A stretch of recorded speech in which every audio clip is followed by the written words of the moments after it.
안녕하세요. 유대인이 궁금한 MC 김현영입니다. 좋은 열매를 얻는 일은 될성 부른 나무를 찾는 데서 시작된다고 합니다. 사업이나 투자로 말하자면 잠재력이 큰 고부가 가치 사업을 찾으라는 얘기인데요. 잠시 후 유대인 경제사가 거기에 필요한 노하우를 알아볼 예정이니 함께해 주시고요. 오늘도 든든한 두 분 모셨습니다. 교수님 안녕하세요. 네, 안녕하십니까. 네, 안녕하세요.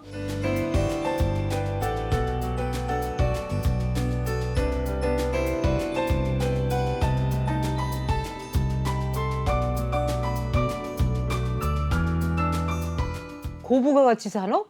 쉽게 말하면 돈 더하는 사업 뭐 이런 거 맞나요? 뭐 고부가 가치는 이제 투자의 가치를 올려가지고 네. 굉장히 부가가치를 많이 만들어내는 걸 말합니다. 네네. 농업 같은 경우는 우리가 곡물을 생산하는 거니까 네. 부가가치가 많지 않지만 하늘 나는 전투기 한 1,000억 정도 하거든요. 그러니까 이제 미국에서는 로키드 네. 마틴이나 이런 보잉사에서 비행기를 하나 만들면 네. 뭐 보통 한 1,000억에서 2,000억, 뭐 비싼 건 1조 가까이 하거든요. 그러니까 이게 바로 이런 비싼 제품을 만들어내는 것이 바로 고부가 가치 산업이다.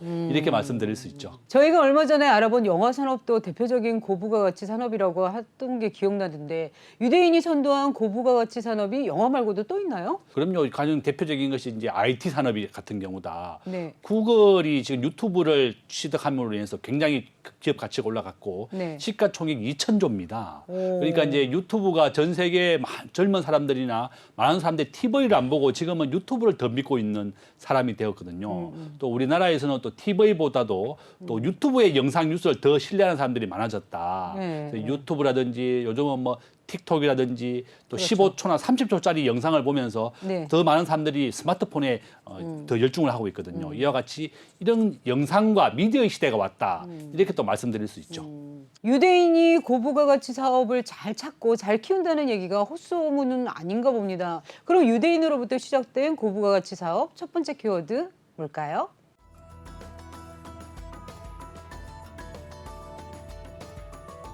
영상 미디어가 고부가 가치 산업인 줄 알았더니 TV나 라디오를 발명하는 것만으로도 고부가 가치라고 할 수 있네요, 교수님. 맞아요. 영화 산업 다음에 이제 창안된 게 라디오예요. 네. 라디오가 생각보다는 영화보다 늦었는데 그런데 이 라디오 산업과 TV 시대를 개척한 인물이 또 유대인입니다. 그 이름이 데이비드 사노프라는 유대인인데 이 사노프에 대해서 잠깐 이제 설명을 드리면 데이비드 사노프는 어려서부터 굉장히 가난한 집에서 태어나서 이 소년 가장 역할을 해야 됐어요. 그래서 가족을 먹여 살리기 위해서 이제 전보 배달부가 됩니다. 그런데 전보 배달을 하다 보니까는 전보 기사가 전보 배달부보다는 돈을 좀 더 잘 벌어. 그래서 이 친구는 혼자 전신을 독학을 해가지고 처음에 사원으로 취직했다가 능력을 인정받아서 이제 전보 기사가 돼요. 그런데 이 친구가 전보 기사가 된 다음에 1912년에 타이타닉 침몰 사건이 터져요. 그래서 이 친구가 밤을 새면서 그 구조 작업 현황을 생중계할 뿐만 아니라 당시 그 배에 2,200명이 타고 있었는데 한 1,500명 가량은 이제 죽고 700명 정도가 이제 생존을 해요. 그 생존자 명장을 쫙 받아가지고 그걸 다 언론에 릴리스를 해줘. 그리고 그러한 역할뿐만 아니라 그 사고 분석에 대한 그 기고문을 써가지고 신문에 내고 그래서 그 사건으로 아주 유명해집니다. 그런데 이 친구가 이제 그 후에 이제 승진을 거듭해서 있으면서 이제 어떤 생각을 하게 되냐면 이 무전기를 가지고 1대1로 송신만 할 게 아니라 말하는 사람은 한 사람이지만 듣는 사람이 이걸 여럿이서 들을 수 있으면 이게 새로운 큰 역할을 할 수 있겠다라고 그래서 이제 뮤직박스라는 개념을 생각해냅니다. 그러니까 이 무전기로 음악도 흘려보내고 뉴스도 하고 곤투시합 같은 거 중계도 하고 그러면 이게 집안에서 사랑받는 도구가 되겠다라고 생각하는 게 그게 바로 라디오의 개념이에요. 그게. 그런데 그래서 그 기안을 작성해서 이런 걸 한번 해보자고 그랬더니 그게 경영층에서 기각이 돼. 그 당시 그 사람들은 이제 라디오 개념을 모를 테니까 네. 야, 비상시에 써야 되는 무전기 가지고 장난해? 안 돼. 그래서 나중에 이 사람이 경영층이 되고 났는데 이제 어떤 사건이 터지냐면 자기가 생각했던 라디오 방송국이 한 5년 후에 진짜로 등장을 하는 거야. 그러니까 이 사람이 마음이 급해졌어. 네. 이거 내가 생각한 건데, 내 건데. 다른 사람이 네. 라디오 방송을 먼저 시작하니까 네. 그래서 다시 한번 그 옛날에 뮤직박스의 개념을 기한을 한 다음에 경영층에서 통과가 돼서 본격적으로 라디오를 만들어서 보급하게 됩니다. 그리고 그 회사 자체가 이 라디오로 엄청난 돈을 벌어요. 그 다음에는 1923년에 이 사람이 이제 경영자가 되고 난 다음에 보니까 텔레비전이라는 게 특허를 딱 받는데 다른 사람들은 그걸 가지고 상업적으로 이용할 생각을 못할 때 이 데이비드 산호프는 야 저건 물건인데 저것도 라디오를 개발했듯이 상업적인 용도로 쓸 수 있겠다라고 생각해서 TV 방송을 준비하면서 네. 당시 1930년대 대공황이 들이닥쳐서 힘들 텐데 그 와중에 이 TV 방송까지 개국을 합니다. 그래서 1939년도 세계 박람회에서 루즈벨트 대통령이 나와서 그 연설하는 거를 TV로 생중계해. 그게 이제 미국에서 처음 TV가 이제 생중계되는 거예요. 그리고 이제 그거를 이제 나중에 칼라 TV로 만들어서 오늘날과 같은 TV를 만들어낸 게 데이비드 산호프예요. 그러니까 영화 산업도 유대인이 만들고 라디오도 유대인이 만들고 오늘날의 TV도 만든 게 유대인이에요. 그러다 보니까 자연스럽게 방송과 영상과 언론을 유대인들이 주도하게 되는 거예요. 라디오에서 텔레비전까지 보급시켰더니 심청이 아버지에게 눈을 뜨게 해드린 것 아닌가요? 과거 우리나라도 미디어 보급으로 큰 돈을 번 인물이나 기업이 있었나요? 우리나라는 조선일보 같은 경우가 이제 미디어 산업으로 성공했습니다. 네. TV 조선도 있고 TV 그 조선일보도 있고, 네. 그다음에 JTBC가 이제 삼성의 반개 해열사죠. 최근에 이제 쿠팡도 영상 산업에 진출했더라고요. 쿠팡이 이제 물건만 배달하는 것이 아니라 네. 영상도 한다. 쿠팡 회원들은 지금 무료로 볼 수 있게 만들어놨어요. 그래서 이제 아마도 이제 쿠팡은 OTT 실시간으로 우리 보는 영상도 진출해 이미 했고 네. 굉장히 확대할 것이다. 그래서 이제 저는 이런 모든 산업이 영상과 미디어와 같이 복합으로 해서 이제 효과를 내는 거죠. 그렇게 또 전망이 됩니다. 근데요, 요즘 세대들은 TV랑 라디오 없으면 유튜브 보면 되지? 나는 넷플릭스 볼 거야. 뭐 이런 거 같아요. 그만큼 엔터테인먼트 사업이 아주 급변하고 있는 거죠, 지금? 예, 맞습니다. 지금 뭐 과거에는 우리가 영화관에 직접 가서 영화 배우를 이렇게 좋아했죠. 영화를 봤었는데 예. 지금은 넷플릭스니까 네. 그냥 안방에 앉아서 그냥 네. 세계적인 영화를 검색합니다. 지금 현재 우리나라에 들어와 있는 게 뭐 디즈니도 들어왔고요. 네. 또 애플 TV도 들어왔습니다. 오. 이와 같이 이제 디즈니나 애플이라든지 이런 기업들은 전체 매출의 이런 서비스가 차지하는 비중이 30%까지 올라왔거든요. 그러니까 이제 애플 같은 게 영화 산업이라든지 이런 정기 구독을 하게 되면 좋은 게 뭔가 하면 고정적으로 매달 돈이 들어오는 겁니다. 이게 진짜요? 네, 넷플릭스는 우리가 한번 가입을 하게 되면 15,000원 정도가 매달 자동 결제가 되거든요. 네. 애플은 전체 매출의 한 30%는 지금 애플 TV라든지 네. 정기 구독을 가지고서 먹고 살고 있어요. 오. 그러니까 이제 삼성도 그렇고 우리나라의 좋은 대기업들도 정기 구독을 한다. 넷플릭스 모델이라 그래가지고요. 15,000원을 내면 우리가 무한대로 영화를 보는 거잖아요. 집에 이제 보면 뭐 침대, 생수기, 뭐 정수기 전부 다 렌탈을 렌탈이죠. 해서 네. 정기 구독을 하고 있죠. 네. 이와 같이 기업 하시는 분들은 내가 어떻게 하면 정기 구독을 해서 매월 꾸준하게 매출을 올릴 것인지 구상해 보는 것도 좋은 사업의 아이템이다. 이렇게 또 말씀을 드리겠습니다. 네, 엔터 산업의 고부가 가치성을 아시는 분이라면요, 방금 전해드린 유대인 이야기를 꼭 기억하시고요. 유대인이 만든 고부가 가치 산업, 다음 키워드 보겠습니다.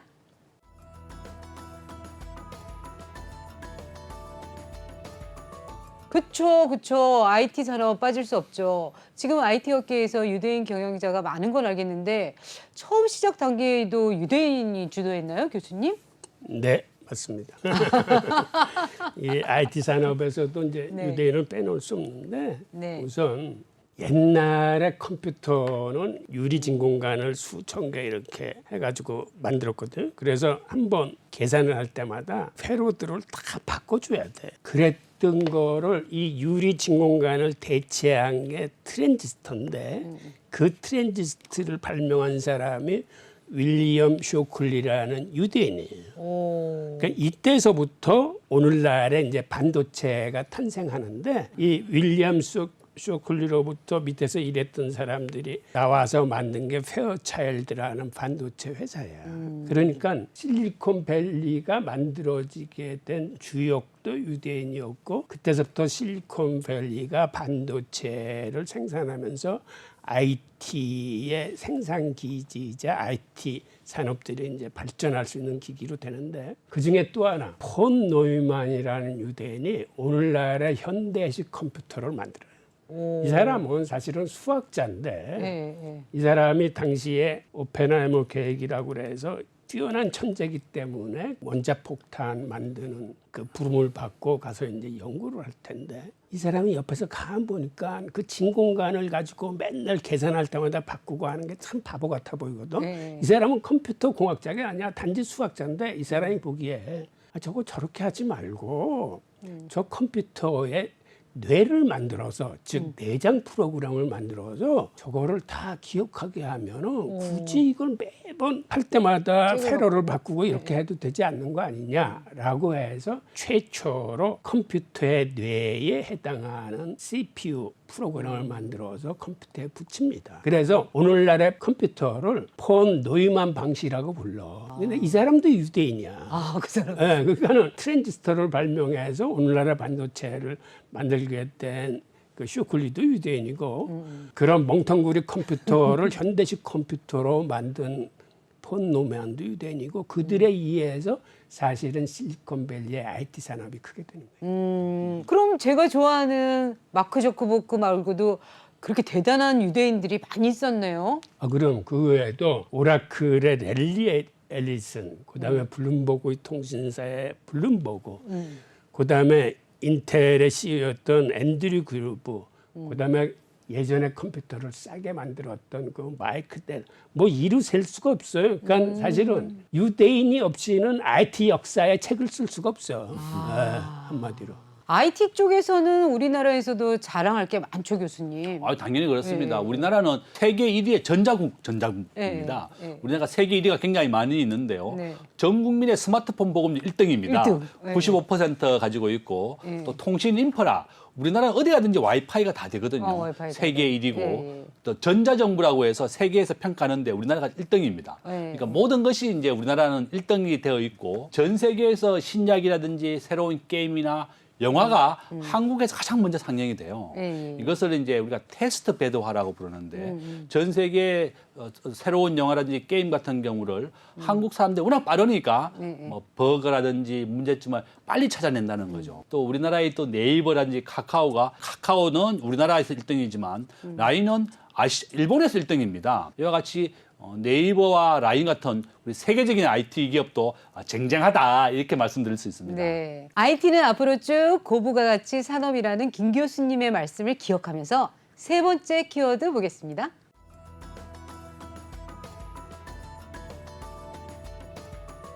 관광 산업이라면 호텔, 유적지 이런 것만 떠오르는데 사실은 훨씬 다양한 걸 포함한다고요? 지금 현재 뭐 관광 산업의 가장 대표적인 게 바로 마이스 산업이라고 부르는데요. 우리가 MIC입니다. MIC가 이제 M이 이제 우리가 미팅을 한다, 만난다 뜻이고 만난 그다음에 이제 인센티브를 준다고 하는 I고요. 그다음에 C가 컨벤션. 그다음에 E가 이벤트다. 그래서 마이스가 우리나라가 아시아에서 1등이에요. 왜냐하면 서울에서는 중국과 일본, 미국, 러시아 등 우리나라에서 모든 교통의 요지입니다. 우리나라가. 그래서 서울에 있는 뭐 일산의 킨텍스, 강남에 있는 무역 박람회 이런 곳에서 계속 전시회가 일어나거든요. 최근에 이제 코로나 때문에 좀 주춤했었지만 가장 많이 성장하고 발전하는 것이 바로 한국의 마이스 산업이다. 이렇게 또 말씀드릴 수 있습니다. 유대인이 관광 산업에 일가견이 있다는 건 처음 들어요. 이게 무슨 얘기죠? 관광객까지? 예, 유대인의 창의성이 그 관광 산업에서도 이제 꽃을 피우는데 일례로 라스베가스는 사막이에요. 근데 사막을 오늘날의 라스베가스로 바꿔놓은 친구들이 유대인들이에요. 어머나 세상에. 그러니까는 사실은 유대인들이 저 동구에서 이민 와가지고 1900년대 초에 그 맨하탄에서 봉제 산업에 종사하고 있을 때는 굉장히 못 살았어요. 그러다 보니까 그 당시에는 유대인 마피아가 굉장히 강성했었어요. 사람이 힘들게 살면은 이제 그러한 게 음성적으로 이제 발전하는 건데, 그 당시 유대인 마피아의 행동 대장 중에 벅시시길이라는 친구가 있었는데, 이제 두목들이 불러가지고 그 젊은 행동 대장한테 뉴욕은 어느 정도 장악을 했으니까 너 가서 저 LA 서부 쪽을 한번 장악해라 하고 이제 주목들을 이제 LA로 보내. 근데 이 친구가 LA 유흥가를 장악하면서 가끔 뉴욕에 있는 형님들한테 보고하러 이제 그 사막길을 달려서 예. 뉴욕까지 가는데, 그 네바다 사막을 지날 때마다 어떤 생각을 하게 됐냐면, 그 당시 네바다 산업에 은광이 발견돼 가지고 조그만 은광촌이 이렇게 형성돼 있어. 네. 먼 길을 계속 달릴 수는 없으니까 그 정도에서 하룻밤을 자야 돼. 예. 근데 은광촌에 보니까 허름한 여인숙 한두 개만 있고 제대로 된 호텔이 없어. 어떤 생각을 하냐면, 야, 여기에 현대식 호텔을 지어가지고 거기서 카지노를 하게 하면 이 오고 가는 차량들이 많기 때문에 이거 되겠다라는 생각을 해, 이 친구가. 그래서 뉴욕의 형님들한테 가서 자기 사업 구상을 얘기하고 $600만 달러를 빌려요. 그 당시 600만 달러는 굉장히 큰 돈이야. 그래서 최초로 만든 게 플라멩고 호텔이라는 거를 만들어서 거기서 카지노를 개장을 해요. 그런데 문제는 처음에 장사가 잘 안 돼, 생각만큼. 그래서 형님들 돈을 못 갚고. 그러니까 유대인들은, 이제 마피아들은 네. 그렇게 되면은 목숨을 내놔야죠. 그렇지. 그래서 이 사람이 사살됩니다. 어머. 그래서 이 사람이 이제 라스베가스의 스타트는 끌었는데 본인은 가고, 그 다음에는 유대인 마피아들이 들어와서 이제 장사를 하기 시작해. 그런데 그 다음부터 이제 장사가 잘 되는 거야. 그런 와중에 또 LA에서 카지노 손님들을 싣고서 라스베가스까지 왔다 갔다 하는 경비행기 회사를 운영하는 커크 코리안이라는 유대인이 하나 있었어요. 근데 이 친구도 맨날 손님 데리고 라스베가스 왔다 갔다 하다 보니까 이 친구 눈에도 라스베가스의 미래가 보이는 거야. 야, 이거 여기 제대로 하면은 돈 되겠는데 생각해서 그때서부터 라스베가스의 요지의 땅을 사기 시작합니다. 그리고 자기 비행기 회사를 팔아가지고 미국에서 제일 큰 현대적인 호텔을 줘. 그리고 꾀를 내. 이 사막에 손님들을 부르려면 여기 특별 이벤트를 해야 되겠다. 그렇지. 라고 해가지고 그 당시 미국에서 제일 유명한 엘비스 프레슬리하고 유대인 그 여가수 있어. 그 둘을 앞에 내세워가지고 쇼를 해. 근데 그 쇼가 미국에서 가장 유명한 쇼가 돼가지고 전국에서 자그마치 그 쇼를 보기 위해서 44만 명이나 몰려와. 그래서 그 호텔이 일약 유명해지고 엄청나게 돈을 잡으면서 호텔의 가치가 엄청 올라가. 그래서 이 양반은 그 호텔을 팔고 그 돈으로 그 옆에 더 크고 더 좋은 호텔들을 계속 짓는 거야. 그래서 오늘날의 라스베가스의 꼴을 갖춘 게 그 커크 코리안이라는 그 유대인이. 그리고 세 번째 유대인이 등장하는데 셀던 아델슨이라는 친구인데, 원래 그 당시에 중요한 전시회는 뉴욕이나 시카고 같은 이런 상업도시에서 하는 게 룰이야. 기본 상식이고. 그런데 이 양반은 전시회를 라스베가스에서 개최한 거야. 그리고 그 전시회가 아주 대박을 쳐요. 컴덱스 쇼가 거기서 시작이 돼요. 왜 그러냐면 그 와서 전시회 관람자 입장에서는 와서 전시회도 보고 교통에 와서 쉬기도 하고 카지노도 하고 좋은 호텔에 자면서 거기 온 김에 사람들도 만나서 상담도 하고, 그러니까 오히려 삭막한 도시에서 열리는 것보다 더 좋은 거야. 그러니까 이 양반이 라스베가스를 마이스 산업의 도시로 바꿔버려. 그리고 아예 복합 호텔을 지을 적에 거기다 전시장에다가 호텔에다가 그 안에 들어와서 모든 걸 해결할 수 있는 놀거리, 볼거리, 먹거리를 다 집어넣고 그다음에 와서 상담도 하고 할 수 있는 그게 이제 베네치아 호텔 같은 거야. 그 양반이 다 만든 거야. 그래서 라스베가스가 도박으로 벌어들이는 돈보다 더 많은 돈을 벌어들여. 마이스 산업으로. 그 셀던 아델슨은 그 다음에 눈을 돌려 해외로 돌려가지고 마카오에 나와서 자기가 거기서 지었던 베네치아보다 더 큰 호텔을 마카오에 지어가지고 네. 그래서 마카오가 또 라스베가스를 추월해. 네, 추월했어요. 그리고 또 눈을 돌려. 그다음 싱가포르에 가가지고 네. 싱가포르를 마이스 산업의 도시로 만들어. 그 싱가포르에 가면 큰 빌딩 3개 있고 거기에 이제 배가 올라가 네, 있는 호텔이 있는데 그게 이 셀던 아델 쓴 작품이야. 이제 그런 식으로 계속 눈을 돌리고 얼마 전에 돌아가셨는데 돌아가시기 전에 마지막으로 눈독 들였던 곳이 있어요. 그게 어디예요? 그게 바로 우리나라 영종도야. 영종도였어요. 네, 그래서 이 사람 제주도에도 오고 우리나라도 많이 왔었어요. 사실은 사업을 해보려고. 근데 이제 제주도인 줄 알았더니. 지금은 돌아가셨지만 하여튼 오늘날의 라스베가스를 사막의 도시에서 그런 마이스 산업의 도시로 바꾼 게 유대인들이에요. 마이스 산업은 우리나라에서도 대규모 개발이 진행될 때마다 자주 언급되고 있죠. 예, 맞습니다. 이제 마이스 산업은 전 세계에서 이제 그 예상되는 금액이 한 2천조 원 정도 된다 그래요. 2천조 원. 2천조 원 정도. 그러니까 정말 어마어마한 돈이고 우리나라가 이제 세계 최고의 교통 요지입니다. 네. 북한과 남한이 서로 굉장히 위험한 곳에 있지만 또 평화의 요충지다. 중국과 일본, 북한과 한국이 서로 협력을 해서 세계 평화의 도시로 만드는 것도 오히려 역발상으로 좋은 방법이거든요. 그래서 오히려 영종도가 분쟁의 지역이 아니라 세계 평화의 도시로 만들고 마이스 산업을 일으킬 수 있는 최고의 요충지로 만든다 그러면 한국 산업이 더 크게 발전할 것이다. 또 그렇게 또 제안을 드리겠습니다. 네. 말씀 들어보니 유대인들은 이거 뭐 고부가 가치 사업에는 진출을 안 한 곳이 없는데요. 우리 한국도 앞으로 고부가 가치 산업이 더 육성화되려면 어떤 노력이 필요할까요, 홍 교수님? 심한 규제나 간섭을 하지 않으면 됩니다. 우리 한국 네, 사람들은 맞아요. 근본적으로 뛰어난 민족이에요. 그러니까는 가능한 간섭이나 규제를 없애고 자유로운 상상력 속에서 클 수 있는 판을 깔아줘야 돼. 고부가 가치 산업도 결국 사람과 사회를 이해하는 데서 탄생하는 거겠죠.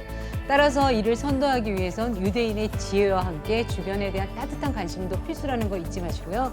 저희 유대인 경제사는 계속해서 여러분께 더 많은 이야기를 전달하도록 달려보겠습니다. 다 함께 외치면서 인사드릴게요. 유대인을 알면 세상이 보인다. 유대인 유대인 경제사! 경제사!